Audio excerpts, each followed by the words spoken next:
بسم اللہ الرحمن الرحیم۔ السلام علیکم۔ کیا پاکستان ایک آزاد ملک ہے؟ ایک ڈاکومنٹری کے مطابق جو انگریز افسران ہندوستان میں ملازمت کرنے کے بعد واپس انگلینڈ جاتے تو ان کو وہاں پبلک پوسٹ کی ذمہ داری نہ دی جاتی۔ دلیل یہ تھی کہ تم ایک غلام قوم پر حکومت کر کے آئے ہو جس سے تمہارے اطوار اور رویے میں تبدیلی آ گئی ہے۔ یہاں اگر اس طرح کی کوئی ذمہ داری تمہیں دی جائے گی تو تم ایک آزاد انگریز قوم کو بھی اسی طرح ڈیل کرو گے۔ اس مختصر تعارف کے ساتھ درج ذیل واقعہ پڑھیے۔ ایک انگریز خاتون جس کا شوہر برطانوی دور میں پاک و ہند میں سول سروس کا آفیسر تھا۔ خاتون نے زندگی کے کئی سال ہندوستان کے مختلف علاقوں میں گزارے۔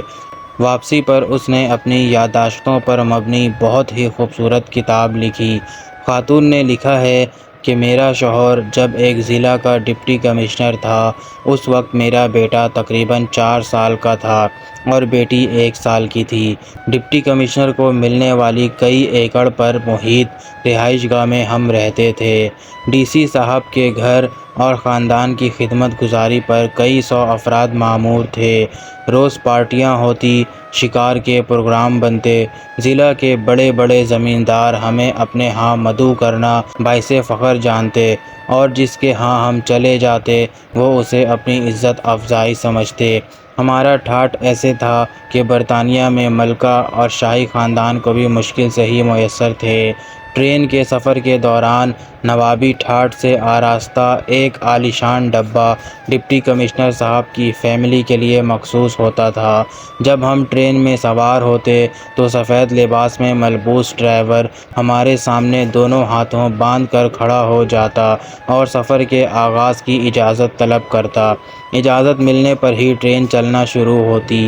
ایک بار ایسا ہوا کہ ہم سفر کے لیے ٹرین میں بیٹھے تو روایت کے مطابق ڈرائیور نے حاضر ہو کر اجازت طلب کی۔ اس سے پہلے کہ میں بولتی میرا بیٹا بول پڑا جس کا موڈ کسی وجہ سے خراب تھا۔ اس نے ڈرائیور سے کہا کہ ٹرین نہیں چلانی۔ ڈرائیور نے حکم بجا لاتے ہوئے کہا جو حکم چھوٹے صاحب۔ کچھ دیر بعد صورتحال یہ تھی کہ اسٹیشن ماسٹر سمیت پورا عملہ جمع ہو کر میرے 4 سالہ بیٹے سے درخواست کر رہا تھا۔ لیکن بیٹا ٹرین چلانے کی اجازت دینے کو تیار نہیں ہوا۔ بالآخر بڑی مشکل سے میں نے کئی چاکلیٹیں دینے کے وعدے پر بیٹے سے ٹرین چلوانے کی اجازت دلائی تو سفر کا آغاز ہوا۔ چند ماہ بعد میں دوستوں اور رشتہ داروں سے ملنے واپس برطانیہ آئی۔ ہم بذریعہ بحری جہاز لندن پہنچے۔ ہماری منزل ویلز کی ایک کاؤنٹی تھی جس کے لیے ہم نے ٹرین کا سفر کرنا تھا۔ بیٹی اور بیٹے کو اسٹیشن کے ایک بینچ پر بٹھا کر میں ٹکٹ لینے چلی گئی۔ قطار طویل ہونے کی وجہ سے خاصی دیر ہو گئی جس پر بیٹے کا موڈ بہت خراب ہو گیا۔ جب ہم ٹرین میں بیٹھے تو عالیشان کمپاؤنڈ کے بجائے فرسٹ کلاس کی سیٹیں دیکھ کر بیٹا ایک بار پھر ناراضگی کا اظہار کرنے لگا۔ وقت پر ٹرین نے وhistle دے کر سفر شروع کیا تو بیٹے نے باقاعدہ چیخنا شروع کر دیا۔ وہ زور زور سے کہہ رہا تھا یہ کیسا الو کا پٹھا ڈرائیور ہے، ہم سے اجازت لیے بغیر ہی اس نے ٹرین چلانا شروع کر دی ہے۔ میں پاپا سے کہہ کر اسے جوتے لگواؤں گا۔ میرے لیے اسے سمجھانا مشکل ہو گیا کہ یہ اس کے باپ کا ضلع نہیں ایک آزاد ملک ہے۔ یہاں ڈپٹی کمشنر جیسے تیسرے درجہ کے سرکاری ملازم تو کیا وزیر اعظم اور بادشاہ کو بھی یہ اختیار حاصل نہیں ہے کہ اپنی انا کی تسکین کے لیے عوام کو خوار کر سکے۔